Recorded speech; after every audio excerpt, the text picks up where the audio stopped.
ನಿಮ್ಮ ಸೇವೆಗಾಗಿ ನಮ್ಮ ಜೀವನವನ್ನೇ ಮೆಚ್ಚಿದೆ.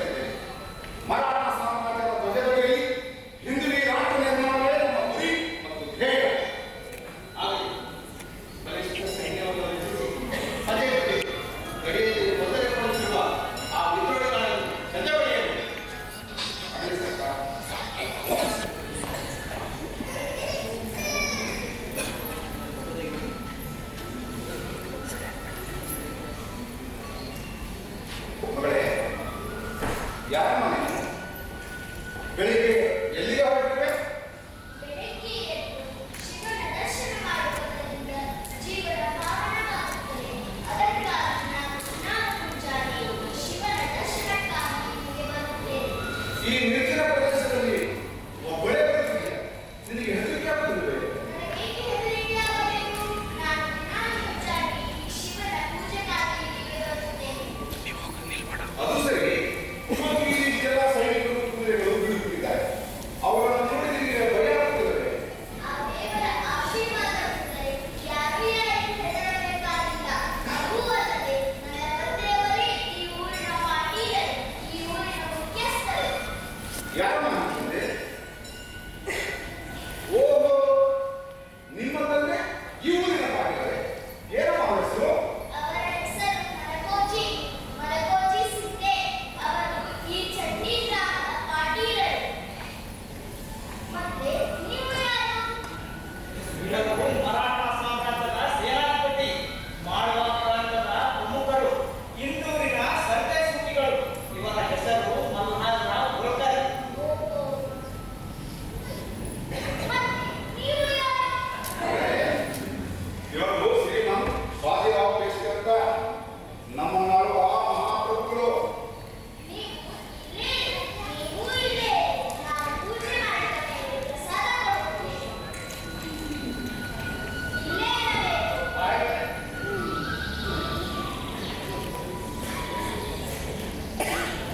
ಶ್ರೀಮಂತ್ ಎಷ್ಟು ಶುಚಿಗೆ ಹೇಗೆ ಹುಡುಗಿ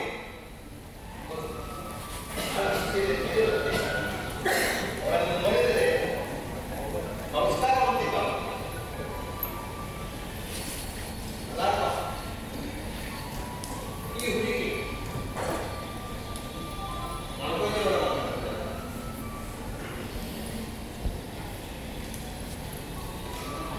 ಶ್ರೀಮಂತ್ ಆ ಬಾಲಕನ ನೋಡಿದ ಕೂಡಲೇ ನಮ್ಮ ಮನಸ್ಸು ಒಂದು ಭಾವನೆ ಇದೆ. ಆ ಚಿಕ್ಕ ಹುಡುಗಿ ನಮ್ಮ ಖಂಡದವರಿಗೆ ಸರಿಸೋದೇ ಆಗಬಹುದೇ? ನಾನು ನಿಜವಾಗ್ಲೂ ನಿಮ್ಮ ಮಗ ಖಂಡೇರಾವನಿಗೆ ಹೀಗೆ ತಕ್ಕ ಹೊಡಿ ಹೌದು, ಆ ಬಾಲಕಿ ನಮ್ಮ ಹಡಮಾರಿ ಖಂಡದವನ್ನ ಸರಿಯಾಗಿ ತಗೊಳ್ಳಲು ಅಂತ ಅನಿಸುತ್ತೆ. ಆದರೆ ಇದಕ್ಕೆ ಅವರ ತಂದೆ ಮನಸ್ಸು ಹೊರಟಿದ್ದಾರೆ. ಇವಾಗಲೇ ಆ ಅನುಕೂಲಗಳು ಅವರು ಬರಲಿಕ್ಕೆ ಯಾರಿಗೆ ಈ ಗ್ರಾಮ ಮುಖ್ಯಸ್ಥ ಪಾಟೀಲ್ ಮಂತ್ರಿಯವರಿಗೆ ಬರಲಿಕ್ಕೆ ಹೇಳು.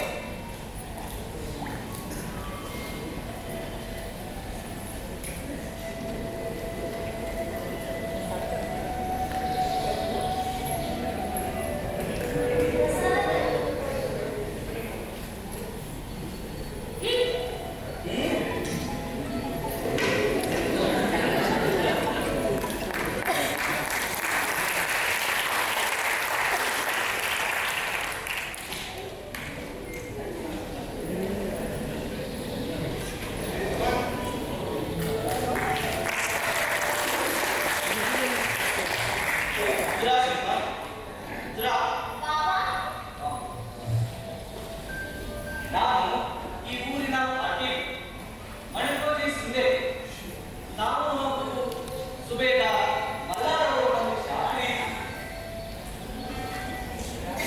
ಮಾಧುರ್ಯವರೇ, ನಾವು ಮೈಸೂರು ಪಟ್ಟಣವನ್ನು ಬೇಕು ವಾಪಸ್ ಹೋಗುತ್ತಿರುವಾಗ ಈ ಗ್ರಾಮದ ಹೊರಬಂಧದಲ್ಲಿ ನಮ್ಮ ಸೈನಿಕರಿಗೆ ಬೀಡು ಬಿಟ್ಟಿದೆ. ನಾವು ಬಲಾತ್ಮಕರು ಹಾಗೆ ಬೆಳಗಾವಿಯನ್ನು ಬಂದು ಹೊರಟಿದ್ದೆವು. ದಾರಿಯಲ್ಲಿ ಈ ಚೂಟಿಯಾದ ಹುಡುಗಿ ಇವಳು ನಿಮ್ಮ ಮಗಳಂತೆ. ಹೌದಲ್ಲ? ಅದಿಲ್ಲ ಯಾಕೆ ಅವರಿಗೆ ಪ್ರಮಾದವಾಗಿದೆ. ಇಲ್ಲ ಇಲ್ಲ, ಅವಳನ್ನು ನೋಡಿ ತುಂಬಾ ಸಂತೋಷವಾಯಿತು.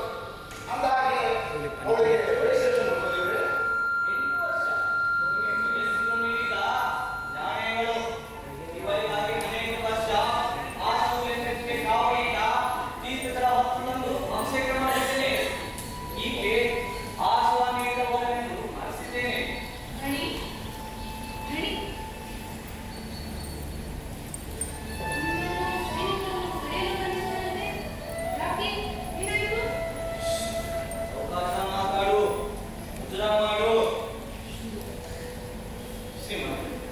ಈಕೆ ನನ್ನ ಪತ್ನಿ ಸುಶೀಲಾ.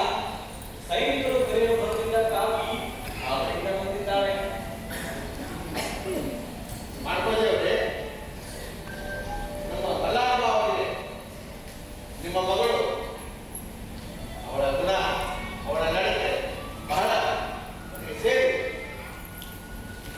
ಅವರಿಗೆ ಒಬ್ಬ ಮಗ ಇದ್ದಾನೆ. ಅವನ ಹೆಸರು ಖಂಡೋಬ. ಅವನಿಗೆ ಈಗ 12 ವರ್ಷ. ನೀವು ಮನಸ್ಸು ಮಾಡಿದರೆ ಬಲ್ಲಾಳ ಮಗ ಖಂಡೋಬ ನಮಗೆ ಈ ಅರಣ್ಯ ಕೊಟ್ಟು ಮದುವೆ ಮಾಡಬಾರದು.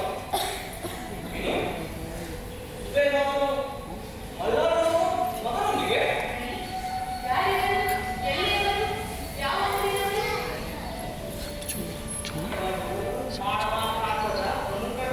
ಮಾಡ್ವಾ? ಅದೆಲ್ಲಿದೆ? ನಮ್ಮ ಅದು ಉತ್ತರ ಭಾರತ ಕಡೆ ಇದೆ. ನಾವಿರುವುದು ಇಂದೋನಲ್ಲಿ ಸಾಕಷ್ಟು ಜಾಗ ಇದೆ, ಜಮೀನಿದೆ. ಯಾವುದಕ್ಕೆ ಜಮೀನಿಲ್ಲ, ಕೊರತೆಯೂ ಇಲ್ಲ. ಮಣಕಜ್ಜಿಯವರಿಗೆ ಮಹಾರಾಜರೊಂದಿಗೆ ಸಿಗತನ ಮಾಡಿದರೆ ನಿಮ್ಮ ಮನೆತನಕ್ಕೂ ಗೌರವ ಸಿಗುತ್ತದೆ. ಏಳೇಳು ಪೀಳಿಗೆ ಕುಳಿತಿದ್ದರೂ ತರಗತಿ ಸಂಬಂಧಿಗೆ ನಿಮ್ಮ ಮಗಳು ಒಡತಿಯಾಗುತ್ತಾಳೆ.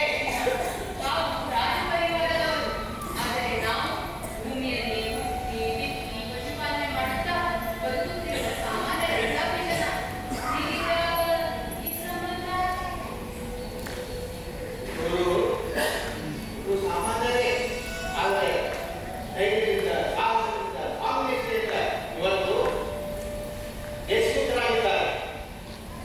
ಅದಕ್ಕಾಗಿ ನಾನು ಹೇಳ್ತೇನೆ, ನಿಮ್ಮ ಮಗಳನ್ನು ಇವರೊಂದಿಗೆ ಕೊಟ್ಟು ಮದುವೆ ಮಾಡಿದಂತೆ ನಾನೇ ನಿಂತು ಅವಳ ಮದುವೆ ಮಾಡಿಕೊಡ್ತೇನೆ. ನಾವು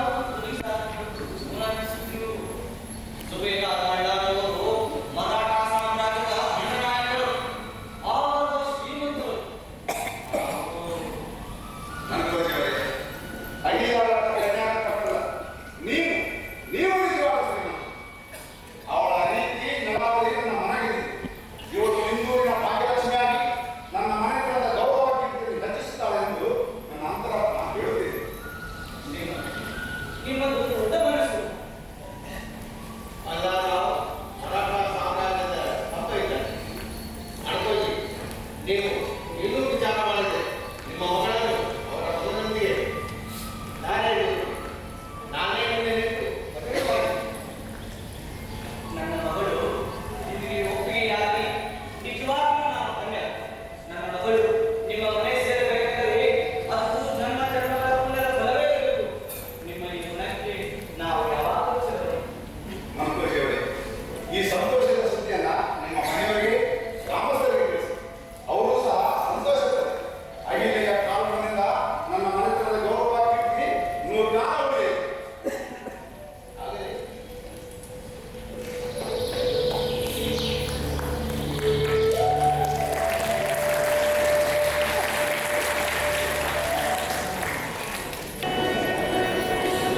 ಅದು 18ನೇ ಶತಮಾನದ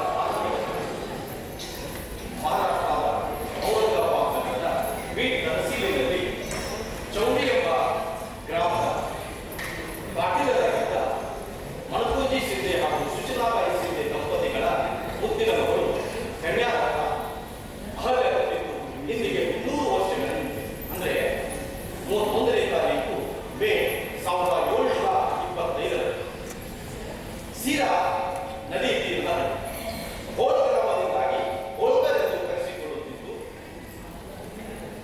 ಖಂಡೋಜಿಯವರ ಪುತ್ರ ಅಲ್ಲಾರ ಬಾಲ್ಯದಿಂದಲೇ ತಂದೆಯನ್ನು ಕಳೆದುಕೊಂಡು ತನ್ನ ಸೋದರ ಭಾವನಾದ ಭೋಜರಾಜ್ ಬಾಗಲ್ ಅವರ ಮಾರ್ಗದರ್ಶನದಲ್ಲಿ ಬೆಳೆದು ಮಾವನ ಮಗಳಾದ ಗೋಧುಮಾಬಾಯಿಯ ಮದುವೆಯಾಗಿದ್ದು ಓರ್ವ ಸೈನಿಕನಾಗಿ ಸೇರಿ ತನ್ನ ಬುದ್ಧಿವಂತಿಕೆ, ಧೈರ್ಯ, ಸಾಹಸಗಳ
ಅದೇನು ಓದಿ ಹೇಳಿದ್ರಿ? ಶ್ರೀ ಲಕ್ಷ್ಮೀ ಪ್ರಸನ್ನ, ಶ್ರೀ ಮಲ್ಲಾರಾವ್ ಹೋಳ್ಕರ್ ಅವರಿಗೆ ಪೇಶ್ವಾ ಬಾಜಿರಾವ್ ಮೊದಲಾದವರ ವಂದನೆಗಳು.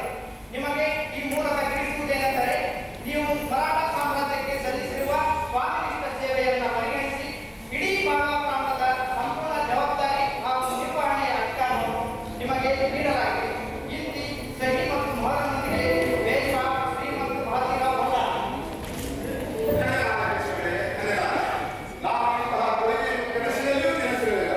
ಇದು ನನ್ನ ಮಹಾಭಾಗ್ಯವನ್ನು ಸ್ವೀಕರಿಸಿ ನಿಷ್ಠೆಯಿಂದ ಹಾಜರಾದ ಮಾತೆ. ನಾನು ಎಂದೆಂದಿಗೂ ಮರಾಠ ಸಾಮ್ರಾಜ್ಯದ ಉನ್ನತಿಗಾಗಿ, ಹಿಂದಿರುಗಿ ಸಾಮ್ರಾಜ್ಯದ ಏಳಿಗೆಗಾಗಿ ನನ್ನ ಜೀವವನ್ನು ಹೊರಟಿಡುತ್ತೇನೆ ಎಂದು ಪ್ರತಿಜ್ಞೆ ಮಾಡುತ್ತೇನೆ.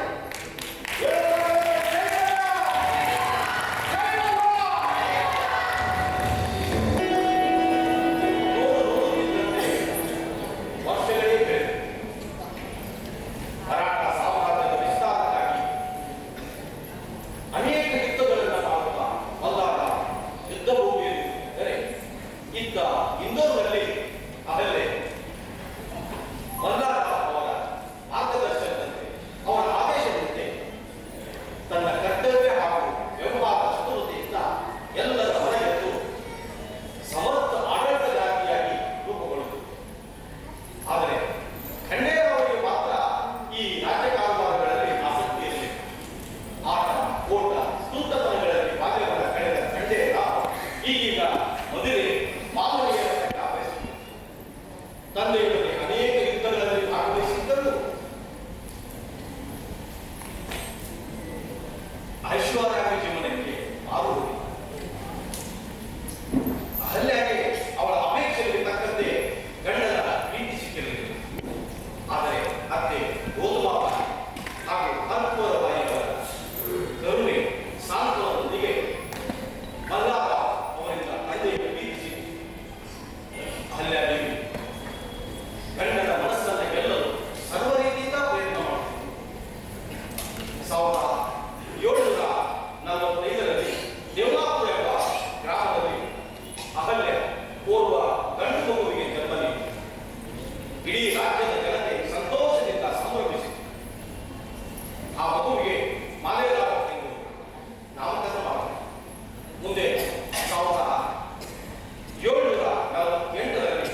ಅಹಿಲ್ಯ ಹೋಗಿ ರಾಜ್ಯವೆಲ್ಲ ಇನ್ನ ಸ್ವಂತ ಹಣ ಕೊಡು. ಸ್ವಂತ ಹೌದು. ಸ್ವಂತ ಹಣ ಆದರೆ ಕೊಡುವುದಿಲ್ಲ. ಯಾವುದೇ ಕಾರಣಕ್ಕೂ ಕೊಡುವುದಿಲ್ಲ. ಜನರ ಲೆಕ್ಕಾಗಿದೆ, ಬಡತನದ ಕಷ್ಟಕ್ಕಾಗಿದೆ, ಖಂಡಿತ ಹೋಗುತ್ತಿದೆ. ಆದರೆ ನೀವು ಖರ್ಚು ಮಾಡುತ್ತಿರುವುದು ನಿಮ್ಮ ವ್ಯಾಸಕ್ಕಾಗಿ, ಹೆಣ್ಣಿಗಾಗಿ, ಮದುವೆಗಾಗಿ, ನರ್ತಕಿಯರಿಗಾಗಿ. ಏ ಅಹಿಲ್ಯ, ಅದು ನನ್ನ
ಕ್ಯಾಮ್ರಾ ಯೂಸ್ ಮಾಡಿದ್ವಿ ಬ್ಯಾಟ್ರಿ ಪಕ್ಕ ಚಾರ್ಜ್ ಇರಲಿಲ್ಲ ಅದು 3.5 ಚಾರ್ಜ್ ಬರ್ತೀವಿ ಬ್ಲ್ಯಾಕ್ ಸ್ಕ್ರೀನ್ ಸುಕೋಟಿಗೆ ಹೇಳಿದ್ದೆ ಇವ ಇದೇ ಒಂದು ತಲೆ ಪಾಲಿಸ್ ಮಾಡಿಕೊಳ್ಳುತ್ತಾನೆ ಮಾಡ್ತೀನಿ ಉಳಿದಿದ್ದೇನೋ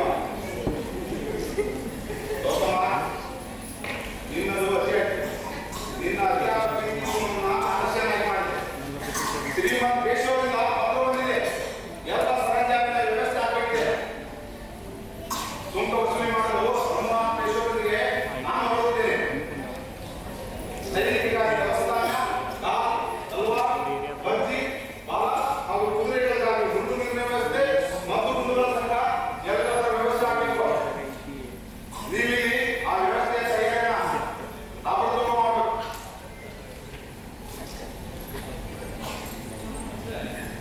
ನೀವು ಹೇಳಿದ ಮತ್ತು ತೋಪುಗಳು ಬೇರೆ ಬೇರೆ ಕಡೆಯಿಂದ ನಮಗೆ ಕಳಿಸಿಕೊಡುವುದು ಎಲ್ಲರಿಗೂ ಪತ್ರದೊಂದಿಗೆ ಸೈನಿಕರು ರಾಜಸ್ಥಾನ ಮೇವಾಡ ಎಲ್ಲರನ್ನು ತಮಗೆ ತುಂಬಿಕೊಡಲು ತಯಾರಿಗಳು ರಾಮಪುರದ ರಾಜ ಚಂದ್ರಾವತಿ ಸೂರಜ್ನ ವಿದ್ರೋಹ ಮಾಡುವ ಗತಿವಿಧಿಯಲ್ಲಿದ್ದಾರೆ ನಮ್ಮ ಮೂಲಕ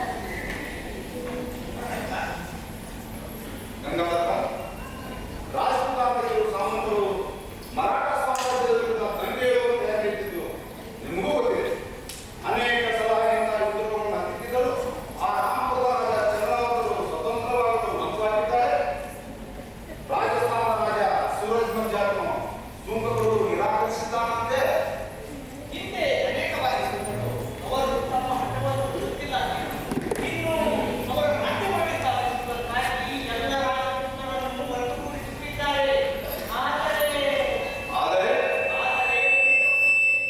ಸಾಮರ್ಥ್ಯ ಅರಿವಿದೆ ಹಾಗಾಗಿಯೇ ಎದುರು ಮಾತನಾಡದೆ ಬೇರೆಯವರಿಗೆ ಸುತ್ತ ಕಟ್ಟಿದ್ದಾರೆ ಹಬ್ಬ ಕಾಣಿಕೆ ಸಲ್ಲಿಸುತ್ತಿದ್ದಾರೆ ಹಿಮಾಂತಿ ತೋಪುಗಳ ಸಂಘ ರಚಿಸಿದರು ಇನ್ನೆರಡರಿಂದ ಕಾಗುವಷ್ಟು ವಿದೇಶಿಗಳು ಆದರೆ ದೂರದ ಉತ್ತರ ಭಾಗದಿಂದ ಪುಣೆಯಿಂದ ಶಸ್ತ್ರಾಸ್ತ್ರ ಬಹಳ ಜನರೇ ಬೇಕಾಗುವುದು ನಾನು ಅಷ್ಟು ದೂರದ ಪ್ರದೇಶಗಳಿಗೆ ಮತ್ತು ತೋಪುಗಳು ತರಿಸುವ ಬದಲು ನಮ್ಮ ಈ ಜವಾಬ್ದಾರಿನ ನಿರ್ವಹಿಸಿಕೊ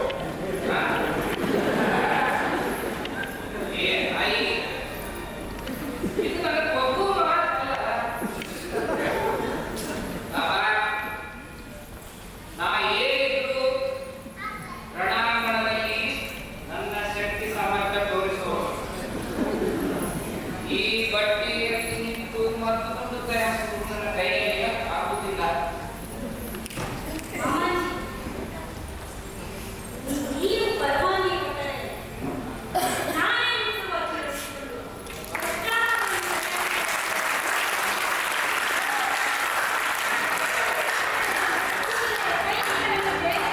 ಮತ್ತು ತೋಪು ತೆಗೆದು ಮಾಡಬೇಕು. ಶಹಬಾಷ್ ಹಿರಿಯ ಯಾರೋ ಇದಕ್ಕೆ ನೀವೇನಂತೀರಾ ಶ್ರೀಮಂತ ಅಹಿಲ್ಯ ಮನಸ್ಸು ಮಾಡಿದರೆ ಮುಗಿಯಿತು. ಅದನ್ನು ಸಾಧಿಸುವುದರಿಂದ ಗೆಲ್ಲುವುದಿಲ್ಲ. ಈಗಾಗಲೇ ನೀವು ಯುದ್ಧಕ್ಕೆ ಹೋದಾಗ ನಿಮ್ಮ ಎಲ್ಲ ತಪ್ಪನ್ನು ಮಾಡಿಕೊಳ್ಳಲು ಸರಿಯಾಗಿರುವಂತೆ ರೂಢಿಸಿಕೊಳ್ಳುತ್ತಿದ್ದಾರೆ.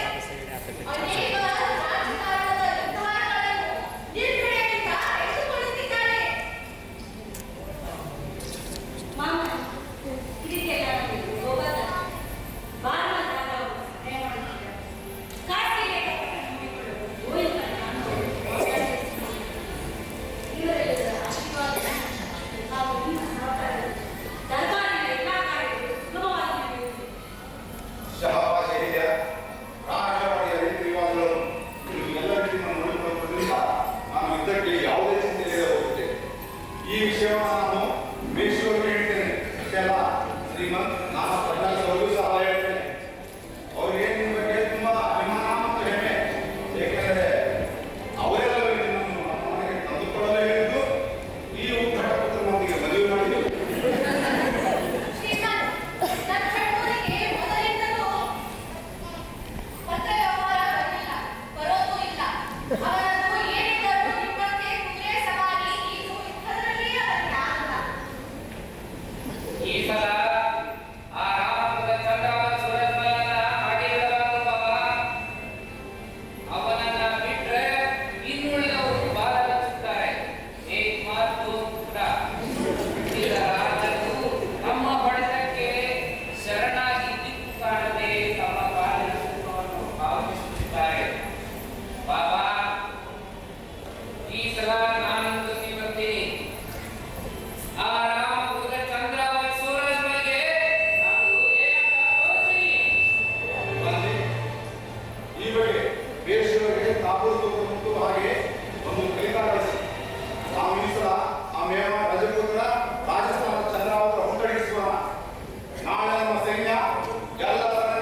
ವಿಚಾರಪಟ್ಟ ಸರ್ಕಾರ ಪಟ್ಟಂತ ಸೈನಿಕರು ಆ ಕಡೆ ಓಡಿದರು.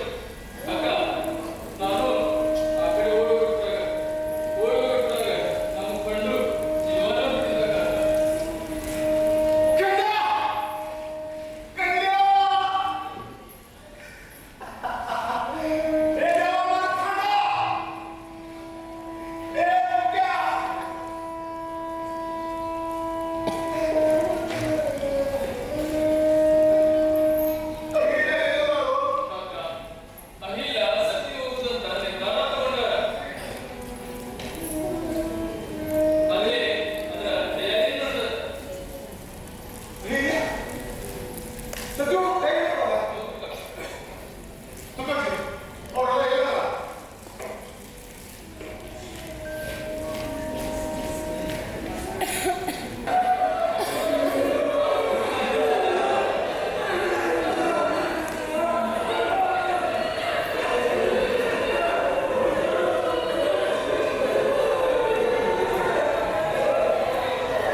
ಸರಿ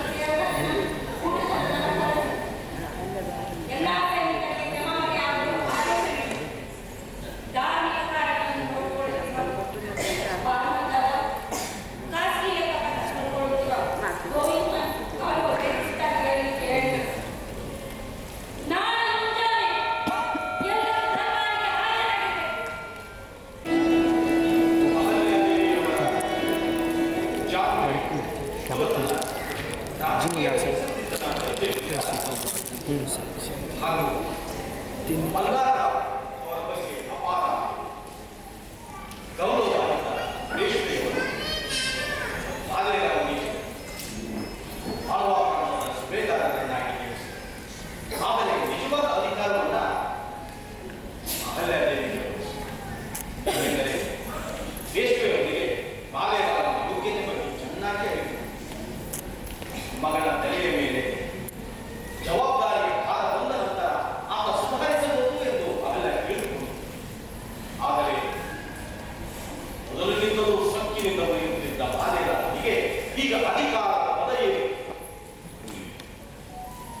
ಮಗನ ಈ ಸ್ಥಿತಿಯನ್ನು ಕಂಡು ಅವೆಲ್ಲ ಬಹಳ ಬಾಲ್ಯರಾಜನಿಗೆ ಕಿವಿ ಹೇಳಿದರು. ಏನೂ ಪ್ರಯೋಜನವಾಗಲಿಲ್ಲ. ಯಾವುದೋ ಮಾತು ಕೇಳಿ ಓರ್ವ ನಿರಪರಾಧಿಗೆ ಹತ್ಯೆ ಮಾಡಿ ನಿಜವಾದ ಸಂಗತಿ ಗೊತ್ತಾದ ಮೇಲೆ ಪಶ್ಚಾತ್ತಾಪಪಟ್ಟು ಮಾನಸಿಕ ಖಿನ್ನತೆಗೆ ಒಳಗಾದ, ಅನಾರೋಗ್ಯ ಪೀಡಿತನಾದ. ಅಹಲ್ಯ ತನ್ನ ಮಗನ ಈ ಸ್ಥಿತಿಯನ್ನು ಕಂಡು ಹಂಬಲ ಹೊರಗಿದರು. ಅವನಿಗೆ ಎಷ್ಟೇ ಉಪಚಾರ ಮಾಡಿದರೂ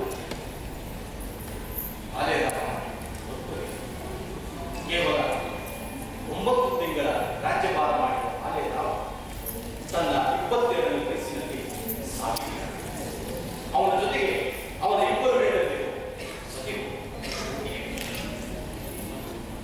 ಒಬ್ಬನ ಮಗನ ಹಾಲನ್ನು ಸಾವಿನಿಂದ ಅಹಲ್ಯ ಪತಿ ಅತ್ತೆ ಮಾವನವರ ಸಾವಿನ ನೋವನ್ನು ಸಹಿಸಿಕೊಂಡಿದ್ದರು. ವಂಶದ ಕೊನೆಯ ಬಾಲ್ಯರಾವ್ ಅವರನ್ನು ತೃಪ್ತಿಗೊಳಿಸಿದರು.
ಈ ರಾಜ್ಯಕ್ಕೆ ವಾಸಿಸಿದವರು ಯಾರು ಇಲ್ಲ. ನೀವು ಒಂದು ಮಗುವನ್ನು ದತ್ತಕ್ಕೆ ಪಡೆದುಕೊಳ್ಳಬೇಕು. ಅದಕ್ಕೆ ನಾನು ಒಪ್ಪಿಕೊಳ್ಳಬೇಕು. ಅದಕ್ಕೆ ಅವರ ತಂತ್ರ ವಿಫಲವಾಯಿತು. ದುಷ್ಟ ಬುದ್ಧಿ ಜಾಗೃತವಾಯಿತು. ನನ್ನ ವಿರುದ್ಧ ಷಡ್ಯಂತ್ರ ಶುರುವಾಯಿತು. ಐಸಾಯ್ ಗಂಗಾಧರ್ ನಮ್ಮೆಲ್ಲರಿಗೂ ಹಿರಿಯರು ಮಹಾನುಭಾವರೊಂದಿಗೆ ಇದ್ದವರು, ಈ ರಾಜ್ಯದ ಏಳಿಗೆಗಾಗಿ ಶ್ರಮಪಟ್ಟವರು. ಆದರೆ ಈಗ ಅವರೇ ವಿನಾಶಕಾರಿ ಗಣಿತ ಬುದ್ಧಿ, ಅಧಿಕಾರದಲ್ಲಾಡಿಸಿ ಹಣದ ಮೋಹಕ್ಕೆ ಸಿಲುಕಿ ಇಡೀ ರಾಜ್ಯವನ್ನೇ ರೂಪುಗೊಳ್ಳಲು ಪ್ರಯತ್ನಿಸಿದರು. ಐಸಾಯ್ ನಿಮಗೆ ದ್ರೋಹ ಮಾಡಿದ ಆ ವಂಚಕ ದಿವಾಣಿಯನ್ನು ಎಲ್ಲಿದ್ದರೂ ಎಡೆಮುರಿ ಕಟ್ಟಿ ತಂದು ನಿಮ್ಮ ಮುಂದೆ ನಿಲ್ಲಿಸುತ್ತಿದ್ದೇನೆ. ಈಗ ನಿಮ್ಮ ಮುಂದಿನ ದಾರಿ ಯಾವುದು? ನಾನು ಗಂಗಾಧರವರ ಕಾರ್ಯಸ್ಥಳದ ಬಗ್ಗೆ ದೇಶಕ್ಕೆ ಪತ್ರ ಬರೆದಿದ್ದೆ. ಅವರಿಂದ ದೇಶದವರ ಅಭಿಪ್ರಾಯವೇನು? ನಮ್ಮ ರಾಜ್ಯವನ್ನು ಯಾರಾದರೂ ಗಮನಿಸಲು ಬಂದರೆ ಅವರನ್ನು ನಿರ್ಭಯತೆಯಿಂದ ಒತ್ತುಗೊಳಿಸಿ ಎಂದು ಬೇಡಿಕೆ. ಆದರೆ ನಮ್ಮ ಮಾವನವರ ಅಭಿಮಾನದ ಮೇಲೆ ಯಾವುದೇ ಗಾಯಕ ಸರ್ಕಾರಿ ಭೋಸಲೆ ವಾಲಿಯಿಂದ ಸಿದ್ದೆಯನ್ನು ಸಹಿತ ನನ್ನ ಸಹಾಯಕ್ಕಾಗಿ ಸೈನ್ಯ ಸಭೆಗಳಿಗೆ ಬಂದು ಬರುತ್ತಿದ್ದಾರೆ. ಹರ ಮಹಾದೇವ್, ಹರ ಮಹಾದೇವ್.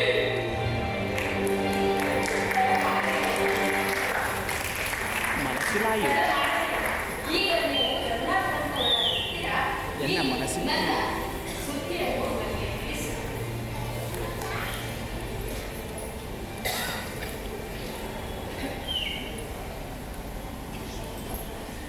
ಶ್ರೀಮಂತ ರಘುನಾಥರಾವ್ ಅವರೇ, ತಾವು ನನಗೆ ಅವರೆಂದು ಭಾವಿಸಬಾರದು. ನನ್ನ ರಾಜ್ಯದ ರಕ್ಷಣೆಗಾಗಿ ನಾನು ಯುದ್ಧಕ್ಕೂ ಸಿದ್ಧಳು. ನನ್ನ ಮಹಿಳಾ ಸೈನ್ಯ ಸಮೇತ ನಾನು ನಿಮ್ಮನ್ನು ಎದುರಿಸುತ್ತೇನೆ. ನಾನು ಯುದ್ಧದಲ್ಲಿ ಸೋತರು ಯಾರು ಎಂದು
ನಾವು ತಮ್ಮನ್ನ ಕಾಣಲೇಬೇಕು ಅಂತ ಹೇಳಿ ಮರಾಠ ಪ್ರಾಂತದಿಂದ ಹೊರಟೆವು. ಸಾಕುಳ ಪರ್ವತ ಶ್ರೇಣಿಗಳನ್ನು ದಾಟುವಾಗ ಕಾಡಿಯವರು ನಮ್ಮನ್ನ ಲೂಟಿ ಮಾಡಿ ನಮ್ಮಿಂದ ಇದ್ದ ಎಲ್ಲ ವಸ್ತುಗಳನ್ನು ಕಸಿದುಕೊಂಡು ಹಕ್ಕದಿಂದ ಕಟ್ಟಿ ಹಾಕಿ ನಮ್ಮ ಮುಖಂಡರ ಬಳಿಗೆ ಕರೆದರು. ಸ್ವಾಮಿ, ನಾನು ಒಬ್ಬ ಕವಿ ಎಂದು ಹೇಳಿ ನನ್ನ ಈ ನನ್ನ ಹಾಡಿಗೆ ನನ್ನ ಧ್ವನಿಗೆ ಮನಸೋದು ತಾವು ಎಲ್ಲಿಂದ ಬಂದಿರಿ ಎಂದು ಕೇಳಿ ನಾನು ಮಹೇಶ್ವರಕ್ಕೆ ಮಹಾರಾಣಿ ಅಹಲ್ಯ ದೇವಿಯವರನ್ನ ಭೇಟಿಯಾಗಿ ಅವರ ಜೀವನದ ಯಶೋಗಾಥೆಯನ್ನು ಹಾಡಲು ಓದುತ್ತಿದ್ದೇನೆ ಎಂದು ತಮ್ಮ ಹೆಸರು ಹೇಳುತ್ತಿದ್ದಂತೆ ಆ ಮುಖಂಡನಿಗೆ ಆವರೆಯಾಗಿ ನಮ್ಮಿಂದ ದೋಚಿದ ಎಲ್ಲ ವಸ್ತುವನ್ನ ಮರಳಿಕೊಟ್ಟು ಕ್ಷಮೆಯಾಗಿಸಿ ನಾವು ಬಿಲ್ಲದ ಜೊತೆಗೆ ನಮ್ಮನ್ನ ಮಹೇಶ್ವರದ ಹತ್ತಿರ ಬಿಟ್ಟುಕೊಂಡು ಬೇಕು.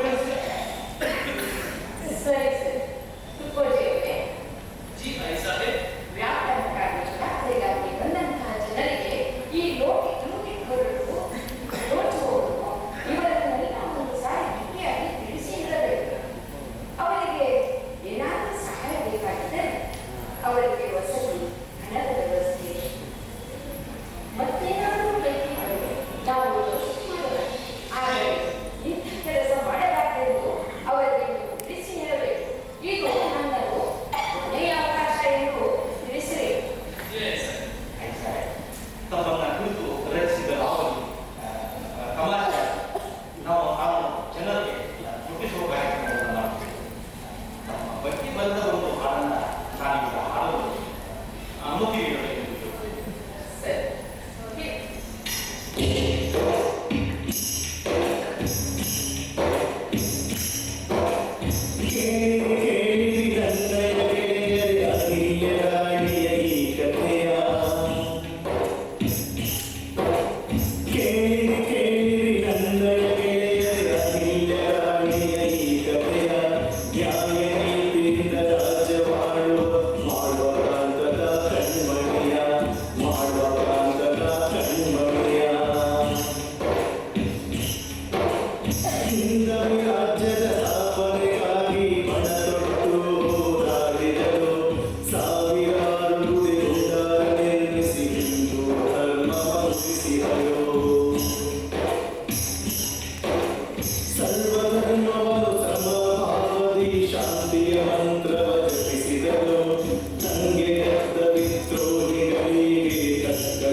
ನಾನು ನತಮಸ್ತಕ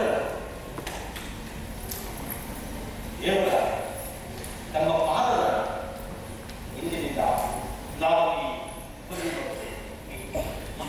ಬಿಟ್ಟು ತಮ್ಮ ಏಕಕಾಲಿಯನ್ನು ಇಟ್ಟುಕೊಂಡು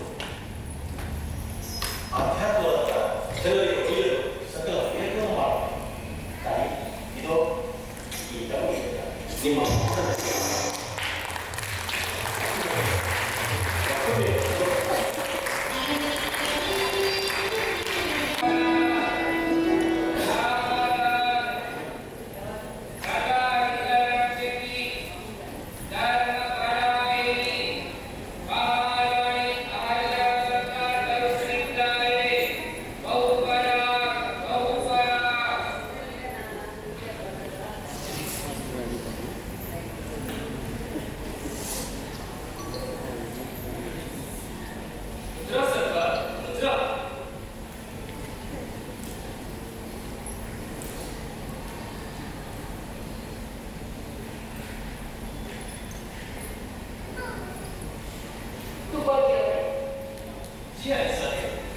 ಸೆರೆ ಸಿಕ್ಕ ಆ ವಿದ್ರೋಹಿಗಳ ಮುಖಂಡನ ಸೌಭಾಗ್ಯ ಸಿಂಗನನ್ನು ಎಳೆದು ತಂದು ನನ್ನ ಮುಂದೆ ನಿಲ್ಲಿಸಿದೆ.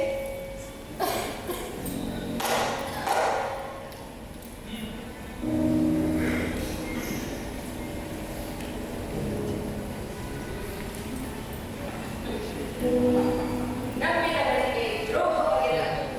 ಸೌಭಾಗ್ಯ ಸಿಂಗ್ ನಿನ್ನ ವಿದ್ರೋಹದ ಬಗ್ಗೆ ಮತ್ತು ಬೆಳೆದು ಮರಾಠ ಸಾಮ್ರಾಜ್ಯವನ್ನು ಸ್ಥಾಪಿಸಿದೆ.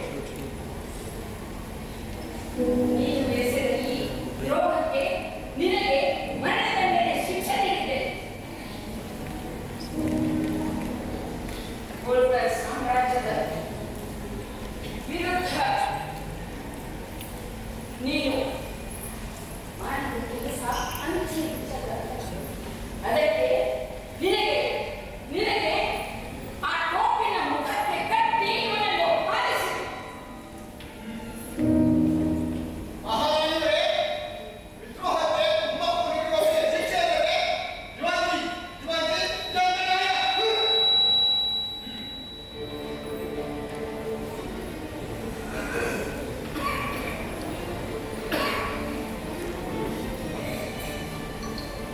ದಿವಾಂಜಿ, ಈ ಕಾಲಸ್ಥಾನದ ಬಗ್ಗೆ ನನಗೆ ಗೊತ್ತು. ನಿಮ್ಮ ಕೈವಾಡ ಏನು ಎಂದು ತಿಳಿದಿತ್ತು. ನೀವು ಈ ರೀತಿ ಮೋಸ ಮಾಡುತ್ತೀರಿ ಎಂದು ನಾನು ಊಹಿಸಿರಲಿಲ್ಲ. ನಿಮಗೆ ತಪ್ಪು ಸಮಜಾಗಿದೆ. ಇದರಲ್ಲಿ ನನ್ನ ಬೇರೆ ತಪ್ಪಿಲ್ಲ. ನಮ್ಮ ರಾಜ್ಯವನ್ನು ನಿರ್ವಹಿಸಲು ನೀವು ಪ್ರಯತ್ನ ಮಾಡಿದ್ದು ತಿಳಿದಿದ್ದೀರಾ? ಆ ಬಳಸಿದ ಎಲ್ಲ ಪತ್ರಗಳು ಸಿಂಹಗಳು ಗೂಢಚಾರರಿಂದ ನನಗೆ ಸಿಕ್ಕಿಲ್ಲ. ಇಂಥದೊಂದು ನೀಚ ಕೆಲಸಕ್ಕೆ ನಿಮಗೆ ಮರಣ ದಂಡನೆ ವಿಧಿಸಿದರೂ ಕಡಿಮೆ. ಆದರೆ ಇಲ್ಲಿಯವರೆಗೆ ನಮ್ಮ ರಾಜ್ಯದಲ್ಲಿ ನೀವು ಸೇವೆ ಸಲ್ಲಿಸಿದ್ದ ಕಾರಣ ನಿಮಗೆ ಈ ರಾಜ್ಯದಿಂದ ಗಡಿಪಾರು ಮಾಡುವ ಶಿಕ್ಷೆ ವಿಧಿಸಿದ್ದೇವೆ.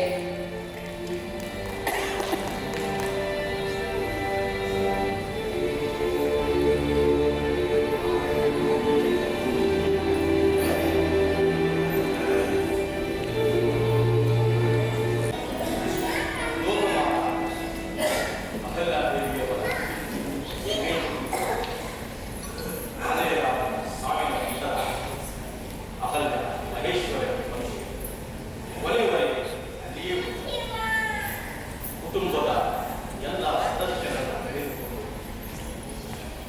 ಈ ಕಾರಣಕ್ಕೆ ತನ್ನ ರಾಜ್ಯದ ರಕ್ಷಣೆ ಮಾಡುವ ರಾಜ್ಯಯೋಗಿ, ತನ್ನ ಕರ್ಮದ ರಕ್ಷಣೆ ಮಾಡುವ ಧರ್ಮಯೋಗಿ, ತನ್ನ ಧರ್ಮದ ರಕ್ಷಣೆ ಮಾಡುವ ಧರ್ಮಯೋಗಿ ಅಹಲ್ಯವಾಗಿ ಹೋಳ್ಕರ್ ಶಿವನ ಧ್ಯಾನದಲ್ಲಿ ಅನಂತದಲ್ಲಿ ಲೀನವಾಗಬೇಕು.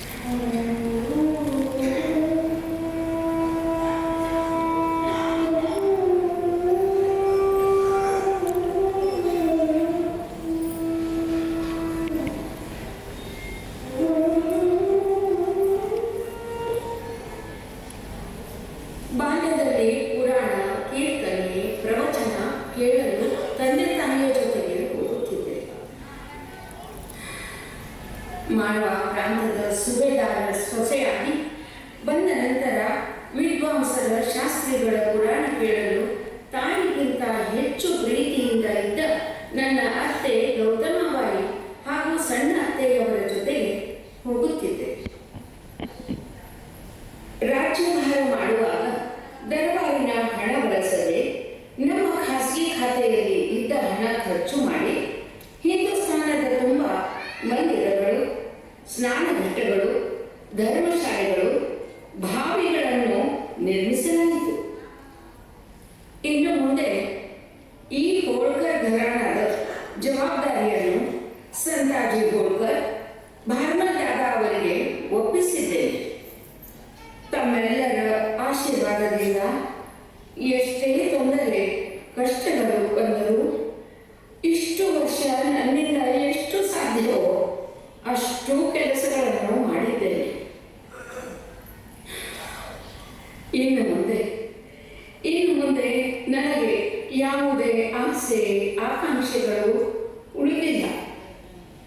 ಸಾಕು, ಇನ್ನು ಸಾಕು.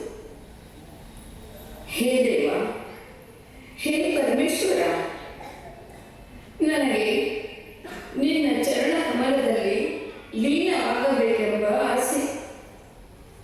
ಓಂ ನಮಃ ಶಿವಾಯ, ಓಂ ನಮಃ ಶಿವಾಯ, ಓಂ ನಮಃ ಶಿವಾಯ.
ಇದುವರೆಗೆ ನಾಟಕವನ್ನು ವೀಕ್ಷಿಸಿದರು.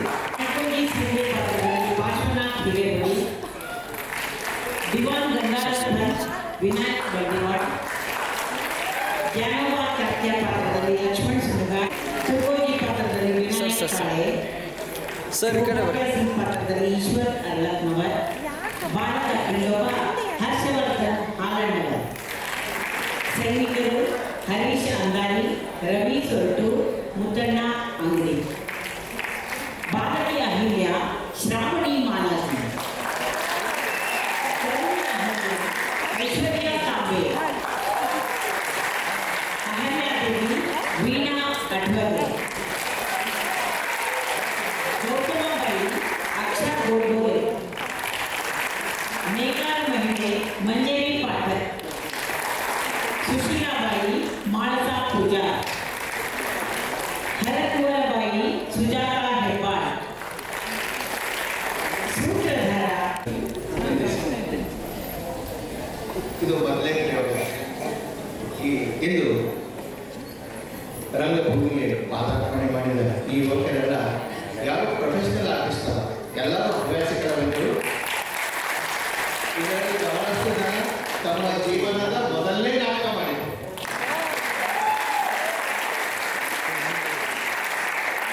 ಈ ನಾಟಕವನ್ನು ಬರೆಯುವಾಗ ಪಾತ್ರಗಳ ಆಯ್ಕೆ ಮಾಡಬೇಕಾದ್ರೆ ನನಗೆ ಸ್ವಲ್ಪ ಒಂದು ದೊಡ್ಡ ಚಾಲೆಂಜ್ ಇದೆ.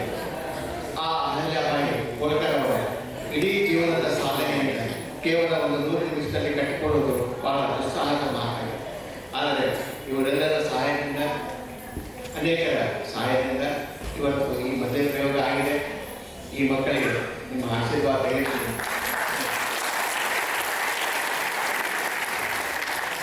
ರೋಟರಿ ಕ್ಲಬ್ದವರು ಸುಭಾಷ್ ನರೇಂದ್ರ ಸರ್ ಅವರಿಗೆ ಹಾಗೂ ವೀಣಾ ಅಠ್ವಲೆ ಅವರಿಗೆ, ಸುಜಾತಾ ಹೆಬ್ಬಾಳ್ ಅವರಿಗೆ ಹಾಗೂ ಅಜಿತ್ ಬಸಾಪುರ್ ಅವರಿಗೆ ಗೌರವವನ್ನು ಸಮರ್ಪಿಸ್ತಾ ಇದ್ದಾರೆ, ಸನ್ಮಾನ ಮಾಡ್ತಾ ಇದ್ದಾರೆ. ದಯಮಾಡಿ ವೇದಿಕೆಗೆ ಬಂದು ಸನ್ಮಾನವನ್ನು ಸ್ವೀಕರಿಸಬೇಕು.